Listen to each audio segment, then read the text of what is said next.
ನಮಸ್ಕಾರ, ವಿದ್ಯುತ್ ವಾಣಿಗೆ ಸ್ವಾಗತ. ನಾನು ಸಂತೋಷ್ ಕಶ್ಯಪ್.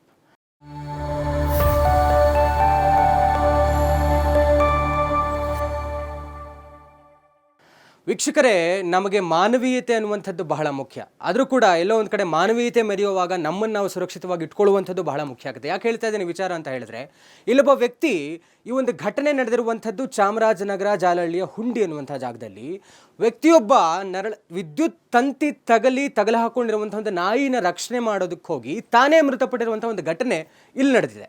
ಬೆಳಗ್ಗೆ ಮನೆಯಿಂದ ಹೊರಗಡೆ ಬರ್ತಾರೆ, ಒಂದು ನಾಯಿಗೆ ವಿದ್ಯುತ್ ತಂತಿ ತಗಲಿ ಅದು ನರಳಾಡ್ತಾ ಇರುತ್ತೆ. ಅದನ್ನು ರಕ್ಷಣೆ ಮಾಡುವಂಥ ಭರದಲ್ಲಿ ಹೋಗಿ ತಾನು ತಂತಿಯನ್ನು ನೋಡದೆ ತನಗೆ ತಾಗಿಸ್ಕೊಂಡು ಅದರಿಂದ ಮೃತಪಟ್ಟಿದ್ದಾರೆ ಚಂದ್ರು ಅನ್ನುವಂಥ ಒಬ್ಬರು ವ್ಯಕ್ತಿ.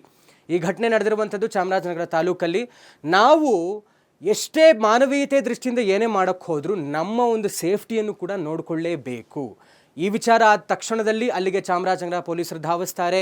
ಅವರ ನೆರವಿಗೆ ಪುಟ್ಟರಂಗ ಶೆಟ್ಟಿಯವರು, ಅಲ್ಲಿನ MLA ಅವರು ಬರ್ತಾರೆ, ಅವರಿಗೆ ನೆರವನ್ನು ಕೊಡ್ತಾ ಇದ್ದಾರೆ.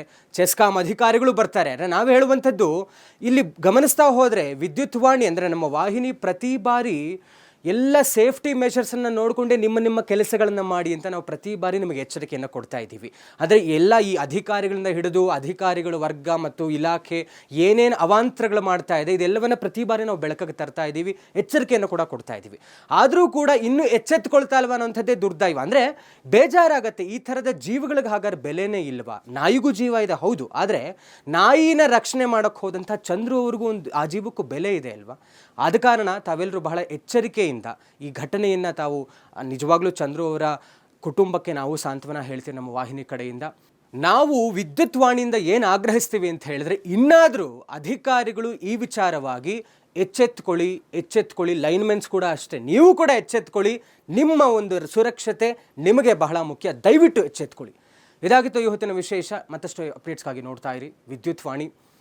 ಇನ್ನಷ್ಟು ಮಾಹಿತಿಗಾಗಿ ವಿದ್ಯುತ್ ವಾಣಿಯನ್ನು ಶೇರ್ ಮಾಡಿ, ಲೈಕ್ ಮಾಡಿ ಮತ್ತು ಸಬ್ಸ್ಕ್ರೈಬ್ ಮಾಡಿ. Thank you.